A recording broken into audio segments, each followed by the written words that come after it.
Okay guys, तो आज पढ़ेंगे कम्युनिकेबल डिजीज़। तो कम्युनिकेबल डिजीज़ होती क्या है? ये वो डिजीज़ है जो कि एक इन्फेक्टेड पर्सन से दूसरे पर्सन पे ट्रांसमिट होती हैं। मतलब एक तो होती है डेफिशिएंसी डिजीज़, जो हमने पढ़ा था पुराने लेक्चर्स में कि विटामिन डेफिशिएंसी डिजीज़ या nutrition deficiency disease, protein deficiency disease, वो अलग तरह का डिजीज़ हैं। वो कम्युनिकेबल डिजीज़ नहीं है, वो पर्टिकुलर डाइट पे, प्लान पे, इंसान के लाइफ साइकिल पे डिपेंड करती हैं। लेकिन कम्युनिकेबल जो डिजीज़ हैं वो क्या होता है कि एक इन्फेक्टेड पर्सन से दूसरे पर्सन पे ट्रांसमिट हो जाती हैं, यानी ट्रांसफ़र हो जाती हैं। जो इन्फेक्टेड पेशेंट है या जो इन्फेक्टेड पर्सन है उससे दूसरे हेल्दी पर्सन पे ट्रांसफ़र होती हैं।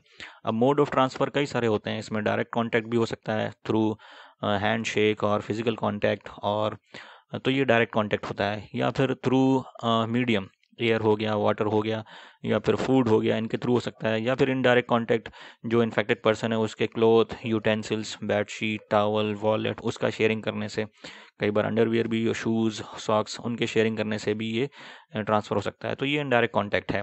करेंसी जो है, रुपी नोट्स, वो भी इनडायरेक्ट कांटेक्ट है, उसके थ्रू भी डिजीज़ ट्रांसफ़र होती हैं। इन्फेक्टेड पर्सन उसको टच करता है, उससे जो जर्म्स हैं, माइक्रो ऑर्गेनिज्म्स हैं, वो एक हेल्दी पर्सन पे ट्रांसमिट हो जाते हैं और उसको जाके इन्फेक्ट कर देते हैं। तो कम्युनिकेबल डिजीज़ जो है वो वाइड कंसर्न है हेल्थ सिस्टम का, क्योंकि ये जो डिजीज़ हैं वो स्प्रेड बहुत जल्दी होती हैं। तो अब कुछ जो डिजीज़ हैं वो मॉस्किटो से भी, या फिर जो हमारे जो जितने भी स्मॉल ऑर्गेनिजम्स हैं, मॉस्किटो हो गया जिनको ऑर्थ्रोपोड्स बोलते हैं, और भी हो गया, लाइसिस हो गया, लाउस हो गया, इनके थ्रू भी ट्रांसफ़र होते हैं। अब जो मॉस्किटो है, फ्लाई है, ये सब क्या है, इनको वेक्टर्स बोला जाता है, क्योंकि ये जो है लॉन्ग डिस्टेंस तक डिजीज़ को ट्रांसफ़र कर सकते हैं। तो वेक्टर्स हो गया, मॉस्किटो हो गया, बग हो गया, लाइस हो गई, हाउस फ्लाई हो गई, ये सब वेक्टर्स कहलाते हैं। कुछ बड़े एनिमल्स जो हैं, जैसे ये डॉग हो गया जो कि रेबीज़ को ट्रांसफ़र करता है, और भी कुछ एनिमल्स हैं जो कि जो डिजीज़ को, कम्युनिकेबल डिजीज़ को ट्रांसफ़र करते हैं। तो कम्युनिकेबल डिजीज़ का मेन जो डेफिनेशन है, वो कम्युनिकेबल डिजीज़ का डेफिनेशन ये हम देख लेते हैं कि can be transmitted from one person to another and is caused by infection and is caused by an infectious agent that is transmitted from a source or reservoir to a susceptible host. अब इस definition में क्या है कि जो micro organisms हैं, यानी infectious agent हैं, वो ट्रांसमिट होते हैं सोर्स और रिजर्वायर से। मतलब जो सोर्स है या जो रिजर्वायर है उससे ट्रांसफ़र होते हैं एक होस्ट पर। अब ये जो सारी डेफिनेशन है वो देखना हमें है कि ये सारी डेफिनेशन होती क्या है। इस लेक्चर में हम यही पढ़ेंगे। तो सबसे पहले देखते हैं कि रिजर्वायर क्या होता है। तो रिजर्वायर वो कोई भी लिविंग, नॉन लिविंग चीज़ हो सकती है। रिजर्वायर क्या है? एनीथिंग लिविंग और इनर्ट, लिविंग और non living, in which N infectious agent lives and multiplies in such a manner that it can be transmitted to a susceptible host. कोई भी ऐसी चीज़ लिविंग या नॉन लिविंग जिसके अंदर माइक्रो ऑर्गेनिम्स मल्टीप्लाई होते हैं रैपिडली, और उनका नंबर इतना ज़्यादा बढ़ जाता है कि उस माइक्रो ऑर्गेनिज्म से निकल के वो दूसरे पर्सन को इन्फेक्ट कर सकते हैं, और जो दूसरा पर्सन इन्फेक्ट हुआ है, जिसको डिजीज़ ट्रांसमिट हुई है, वो कहलाता है होस्ट। अब इसके अंदर रिजर्वायर के अंदर आपको मेन पॉइंट ये ध्यान रखना है कि रिजर्वायर जो होता है उसको माइक्रो ऑर्गेनिम्स इन्फेक्ट नहीं करते हैं। तो ये जो होता है ये नेचुरल होस्ट भी कहलाता है, यानी रिजर्वायर जो है वही सोर्स भी कहलाएगा, वही नेचुरल होस्ट भी कहलाएगा। तो उसके अंदर जो जो सिम्टम है डिजीज़ के वो नहीं दिखेंगे। तो reservoir is also called as natural host or source, and symptom do not occur in the reservoir or natural host. तो उसके अंदर फॉर एग्जांपल इबोला का जो रिजर्वायर या फिर सोर्स माना गया था वो एक बैट को माना गया था। ऐसे ही निपा वायरस जो है उसका जो रिजर्वायर है वो बैट को माना गया है। लेकिन कोरोना वायरस का अभी रिजर्वायर जो है या फिर सोर्स है वो अभी तक डिटरमाइन नहीं हुआ है। कुछ लोग कहते हैं पेंगोलिन है, कुछ लोग कहते हैं बैट भी हो सकता है। तो ये जो है ये रिजर्वायर का मेन डेफिनेशन है। अब रिजर्वायर के डेफिनेशन के बाद फिर हम चलते हैं होस्ट की डेफिनेशन। अब होस्ट क्या होता है? रिजर्वायर लिविंग और नॉन लिविंग दोनों हो सकता है, लेकिन होस्ट जो है वो लिविंग होना चाहिए, क्योंकि उसके अंदर ही डिजीज़ ट्रांसमिट होगी। तो होस्ट का जो मेन डेफिनेशन है, पर्सन और animal that affords subsistence to an infectious agent under natural condition. मतलब नेचुरल कंडीशन में वो जो है वो जीवित रहेगा इन्फेक्शियस एजेंट की प्रेजेंस में, लेकिन उसके अंदर कुछ स्पेशल कैरेक्टरिस्टिक्स डेवलप हो जाएंगे, कुछ सिम्टम्स डेवलप होने लगेंगे, तो उसको होस्ट बोलेंगे हम। तो होस्ट जो है वो लिविंग एनिमल है, जिसके अंदर डिजीज़ ट्रांसमिट हुई है और जिसके अंदर सिम्टम दिखने लगेंगे, उसको होस्ट बोला जाता है। अब होस्ट भी दो तरीके के होते हैं, एक होता है प्राइमरी होस्ट और एक होता है सेकेंडरी होस्ट। तो प्राइमरी होस्ट वो होस्ट होता है जिसके अंदर एक सेक्सुअल साइकिल जो माइक्रो ऑर्गन्स है वो अपना स्टेज जो है वो बनाता है, यानी अपना जो सेक्सुअल साइकिल है वो माइक्रो ऑर्गन्स हैं। तो एक तो होता है प्राइमरी होस्ट और एक होता है सेकेंडरी होस्ट। प्राइमरी होस्ट के अंदर जो माइक्रो ऑर्गन्स है वो अपना सेक्सुअल स्टेज जो है वो कंप्लीट करता है और अपने नंबर को ग्रो करता है। लेकिन सेकेंडरी जो होस्ट होता है उसके अंदर क्या होता है कि जो माइक्रो ऑर्गन्स है वो सिर्फ डेवलप होता है, मतलब नंबर तो इंक्रीज हो जाता है इसका प्राइमरी होस्ट के अंदर, और सेकेंडरी होस्ट के अंदर इसका नंबर इंक्रीज होता है। जैसा कि हम प्लाज्मोडियम में देखते हैं, प्लाज्मोडियम जो है वो डिजीज़ कॉजिंग माइक्रो ऑर्गन्स है या इन्फेक्शियस एजेंट है मलेरिया के लिए। तो इसके ये जो प्लाज्मोडियम में दो होस्ट के अंदर रहता है, एक है इसका मॉस्किटो जो कि प्राइमरी होस्ट है जिसके अंदर ये सेक्सुअल प्रोडक्शन करता है और नंबर को इंक्रीज करता है, और ये फिर इंजेक्ट कर देता है प्लाज्मोडियम मैन के अंदर जिसके अंदर प्लाज्मोडियम ग्रो करता है, लार्वल स्टेज में आ जाता है। तो यहाँ पर सिर्फ ग्रोथ होता है, तो मैन जो है वो सेकेंडरी होस्ट है और मॉस्किटो जो है ये प्राइमरी होस्ट है। तो होस्ट मतलब इसके अंदर तो ज़्यादा सिम्टम्स शो नहीं करता है, लेकिन इसके अंदर ये सेकेंडरी होस्ट के अंदर सिम्टम्स शो करता है। अब होस्ट के बाद जो मेन डेफिनेशन आती है वो है करियर। करियर के अंदर देखते हैं, करियर जो है वो भी लिविंग ऑर्गन्स है। तो उसके अंदर क्या होता है कि जो माइक्रोऑर्गन्स हैं वो रहेगा उसके अंदर, लेकिन उसके अंदर जो सिम्टम है वो नहीं दिखेगा इनिशियल लेवल पे। मतलब ये है ये भी इन्फेक्शन ट्रांसमिट करता है लेकिन खुद बीमार इनिशियल लेवल पे नहीं दिखेगा।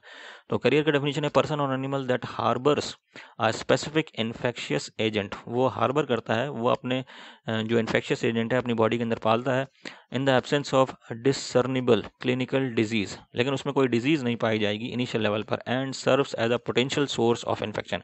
तो ये भी सोर्स ऑफ इन्फेक्शन की तरह ही काम करता है, इसमें कोई डिजीज इनिशियल लेवल पे नहीं दिखेगी। लेकिन करियर और रिजर्वायर के अंदर या करियर एंड सोर्स के अंदर दिक्कत ये बस डिफरेंस ये है कि करियर के अंदर बाद में सिम्टम डेवलप हो सकते हैं, लेकिन सोर्स या फिर रिजर्वायर के अंदर सिम्टम्स वो डेवलप नहीं होंगे। जैसे कि ये जो है एक टाइफाइड मैरी नाम का ये एक फ़ोटोग्राफ है जो कि काफ़ी ज़्यादा फेमस हुआ है। तो ये एक लेडी थी, एक कुक थी जो कि अलग अलग घर में जाके कुक खाना बनाती थी। इनको टाइफाइड का इन्फेक्शन था लेकिन इनको कोई टाइफाइड के सिम्टम नहीं दिखे थे। तो she was considered as a carrier of typhoid. इन्होंने कई घरों में खाना बनाया, अप्रॉक्सीमेटली 47 लोगों को इन्फेक्ट करा जिसमें से 3 की डेथ भी हो गई। जहाँ भी ये खाना बनाती थी वहाँ के घर के लोगों को डिजीज़ होने लगती थी, टाइफाइड होने लगता था। धीरे धीरे इन्हें सभी घर से मना करने लगे लोग, और इन्होंने फिर क्या करा, अपना नाम बदल दिया, अपनी आइडेंटिटी बदल दी, और फिर वो आइडेंटिटी चेंज करके वापस वो कुकिंग सर्विसेज में अपनी सर्विस प्रोवाइड करने लगी। लेकिन फिर बाद में पुलिस ने इनको पकड़ लिया और इनको लाइफ टाइम जो है वो सज़ा दी गई, इनको लाइफ टाइम इम्प्रिजनमेंट की, और 26 साल की उम्र में इनका निमोनिया से डेथ हो गई। तो टाइफाइड मैरी जो है अपने इस काम के लिए जानी जाती हैं कि उनको जो है इन्फेक्शन एजेंट था, इन्फेक्शियस एजेंट था उनकी बॉडी के अंदर, लेकिन सिम्टम नहीं थे। मना करने के बाद भी ये नहीं रुकी और उन्होंने अपना जो इन्फेक्शन है वो ट्रांसमिट करा। मतलब पोटेंशियल सोर्स बन के रह गई ये टाइफाइड के लिए, काफ़ी लोगों के लिए। तो इन्होंने डिजीज़ को कई लोगों को ट्रांसमिट करा। तो करियर के अंदर ये होता है कि सिम्टम नहीं दिखते हैं लेकिन फिर भी वो सोर्स की तरह काम करते हैं। अब सोर्स ऑफ इन्फेक्शन क्या होता है? रिजर्वायर की तरह ही है सोर्स ऑफ इन्फेक्शन, एक तरह से रिजर्वायर की तरह ही है। रिजर्वायर और सोर्स में ज़्यादा कोई डिफरेंस नहीं है, सोर्स ऑफ इन्फेक्शन या फिर reserve. For example Ebola virus या फिर जो है उसका हम डिस्कस कर चुके हैं निपा वायरस, तो उसमें सोर्स ऑफ इन्फेक्शन जो है वो बैड था। Incubation period another important term है। इंक्यूबेशन पीरियड क्या होता है कि जब जो माइक्रो ऑर्गन्स है वो किसी भी लिविंग बीइंग के अंदर गया है लेकिन सिम्टम्स जब तक अपीयर नहीं होते हैं, वो टाइम इंटरवल जो है वो इंक्यूबेशन पीरियड कहलाता है। फॉर एग्जांपल के जहाँ पिक्चर के थ्रू हम देखेंगे अभी कि ये जो है ये इन्फेक्शन जो है वो ट्रांसमिट हुआ किसी बॉडी के अंदर, लिविंग बीइंग के अंदर, लेकिन ये जो है ये टाइम पीरियड यहाँ तक इसको कोई सिम्टम नहीं दिखे, कोई डिजीज़ का साइन नहीं दिखा है, कोई डिजीज़ का सिम्टम नहीं है। तो ये जो पीरियड है ये इंक्यूबेशन पीरियड कहलाता है। अलग अलग डिजीज़ के अंदर इंक्यूबेशन जो पीरियड है वो अलग अलग है। कोरोना के अंदर ये 14 टू 16 डेज़ का होता है, 14-16 दिन का होता है। टिटनेस के अंदर ये जो इंक्यूबेशन पीरियड है वो 3 दिन का होता है। तो ये जो है इंक्यूबेशन पीरियड वो अलग अलग होता है। मतलब इंक्यूबेशन पीरियड का एग्जैक्ट डेफिनेशन जो है time interval between initial contact with an infectious agent and the first appearance of symptoms associated with the infection in a vector. अब जो वेक्टर हैं, जो वाहक हैं डिजीज़ कॉजिंग के, फॉर एग्जांपल जो इंसेक्ट हैं, यानी कि एनाफ्लीज मॉस्किटो हो गया या फिर फ्लाइज हो गए, तो उनके अंदर in a vector it is the time between entrance of an organism into the vector and the time when the vector can transmit the infection. अब उसके अंदर क्या है कि डिजीज़ अगर नहीं दिख रही है, इंक्यूबेशन पीरियड में सिम्टम नहीं दिख रहे हैं, तो वो उसके अंदर मल्टीप्लाई कर रहा है सेक्सुअल मेथड से या जिस भी मेथड से मल्टीप्लाई कर रहा है, और उसका नंबर जब बढ़ जाता है तो वो ट्रांसमिट करने लायक जब हो जाता है। फॉर एग्जांपल यहाँ पर अभी जो है ये प्लाज्मोडियम जो इंसेक्ट के अंदर गया है या एनाफ्लीज के अंदर गया है, तो इनिशियली ये ट्रांसमिट नहीं करेगा डिजीज़ को। कुछ टाइम बाद वो जो प्लाज्मोडियम है वो अपना नंबर को बढ़ाएगा और इतना स्ट्रांग हो जाएगा कि फिर ये डिजीज़ ट्रांसमिटिंग एजेंट बन जाएगा। तो इंक्यूबेशन पीरियड जो है वो वेक्टर्स के अंदर वो टाइम पीरियड देखा जाता है जब वो ट्रांसमिट करता है, और जो पर्सन है उनके अंदर देखा जाता है कि सिम्टम कब शो कर रहा है। तो इंक्यूबेशन पीरियड होता है। आउटब्रेक, आउटब्रेक क्या है कि आउटब्रेक सिंपल सा, N outbreak is when an illness happens in an unexpected high number. जो अनएक्सपेक्टेड हाई नंबर है, जनरली कोई भी इलनेस जो है वो जब स्प्रेड होता है तो उसका एक नॉर्मल फ्रिक्वेंसी होता है, लेकिन जब ये फ्रिक्वेंसी काफ़ी ज़्यादा बढ़ जाता है, फॉर एग्जांपल अभी जो कोरोना हुआ है उसके अंदर इनिशियली उसको माना गया था कि वो फ्लू है, इन्फ्लुएंज़ा है, लेकिन जब उसका नंबर इतना ज़्यादा बढ़ गया तो पता लगा कि ये एक नई डिजीज़ है। क्योंकि इन्फ्लुएंज़ा या फ्लू होता है तो उसकी एक फ्रिक्वेंसी होती है कि पर्टिकुलर पीरियड के अंदर इतने लोगों को इन्फेक्ट करेगा, फिर बाद में धीरे धीरे डिक्रीज़ होकर ख़त्म हो जाएगा, लेकिन कोरोना के अंदर वैसा नहीं रहा, तो कोरोना को इसलिए नई डिजीज़ माना गया। तो आउटब्रेक के अंदर क्या होता है, an outbreak is when an illness happens in unexpected high number, it may stay in one area or extend more widely. An outbreak can last days or year. मतलब अनएक्सपेक्टेड हाई नंबर होता है जब disease के अंदर, तो उसको outbreak बोलते हैं। तो एक पर्टिकुलर जो नॉन डिजीज़ है उसके लिए भी हो सकता है या अननोन डिजीज़ के अंदर भी हो सकता है। जैसे कोरोना को इनिशियली नॉन माना गया था, लेकिन बाद में इसको अननोन मान दिया। तो इस ग्राफ के अंदर आप देख सकते हो कि एक पर्सन है तो अनएक्सपेक्टेड हाई नंबर हो गया ये इनिशियली, तो इसको बोला गया आउटब्रेक। अब जो spread of, for example Nipah virus जो है, निपा वायरस का जो आउटब्रेक हुआ था ये मलेशिया के अंदर 1998 के अंदर हुआ था, और इंडिया के अंदर हुआ है 2001 के अंदर सिलीगुड़ी, सिलीगुड़ी के अंदर ये एकदम से केसेस आए 66। वैसे तो हो सकता है कि एक दो रेगुलर रहते हों या नॉर्मल पीरियड में रहते हों, लेकिन उस 2001 के अंदर 66 केसेस आए और डेथ हो गया 45 का, यानी डेथ रेट हो गया 68% का। और अप्रैल के अंदर वापस से वेस्ट बंगाल के अंदर आया, केसेस आए 5 और डेथ हो गए 5 का, यानी 100% फैटेलिटी रेट।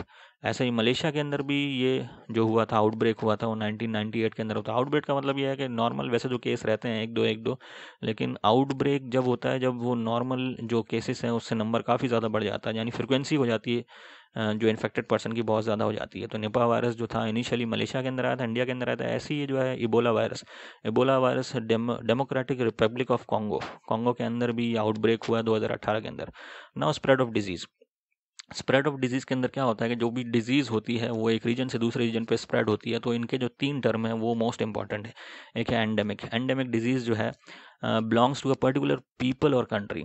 तो इसमें क्या होता है कि पर्टिकुलर रीजन या पर्टिकुलर लोगों के अंदर ही पाई जाती है एंडेमिक। जैसे जो कोवाशिकर है या मेरास्मस है वो सब सहारन जो अफ्रीकन कंट्री उनके अंदर पाया जाता है, क्योंकि वहाँ पर न्यूट्रिशियस जो फूड है वो कम है, वो लोग कम, गरीबी ज़्यादा है, तो इसके वजह से उनके अंदर एंडेमिक डिजीज़। एपिडेमिक होता है जब ये बड़े रीजन पे फैल जाता है, disease affect to a large number of people within a community population और रीजन, जब बड़े नंबर पे फैल जाएगा मतलब। और पैंडमिक होता है जब ये बड़े कॉन्टिनेंट से, एक कॉन्टिनेंट से दूसरे कॉन्टिनेंट पे स्प्रेड होने लगता है, मल्टीपल कंट्रीज़ या कॉन्टिनेंट पे स्प्रेड होने लगता है, तो इसको बोलते हैं पैंडमिक। तो ये देखते हैं, ये हो गया एंडेमिक। ये सिर्फ एंडेमिक एक पर्टिकुलर रीजन या पर्टिकुलर पॉपुलेशन को या एक आदमी को हुआ है। एपिडेमिक बड़ी पॉपुलेशन को या बड़ी कम्युनिटी को होने लगा है, लेकिन रीजन आसपास के रीजन ही रहेगा। और ये जो है पैंडेमिक, ये डिफरेंट डिफरेंट रीजन में एक साथ स्प्रेड हो रहा है। तो कोरोना वायरस जो है वो एक पैंडेमिक डिजीज़ है, ये वुहान में क्रिएट हुआ, आउटब्रेक हुआ वुहान में, और इनिशियली उसको एंडेमिक माना गया, फिर ये एपिडेमिक हो गया चाइना के लिए, और फिर ये पैंडेमिक हो गया पूरे वर्ल्ड के लिए। तो ऐसे ही एंडेमिक को आप ऐसे समझ सकते हैं, चिकन पॉक्स जो है वो highly predictable rate in school children. Chicken pox जो है वो स्कूल चिल्ड्रन में ही जनरली देखा जाता है, तो एक साथ वो बड़ी कम्युनिटी को स्प्रेड नहीं होता है, स्कूल चिल्ड्रन के अंदर ही रहता है, लिमिटेड रहता है वहीं। लेकिन एपिडेमिक जो है वो जैसे ये HIV है, तो HIV जो है वो एपिडेमिक है, कि स्प्रेड तो हुआ है एक रीजन में, लंबे बड़े रीजन में, लेकिन सारे के सारे कॉन्टिनेंट में स्प्रेड नहीं हुआ है ये।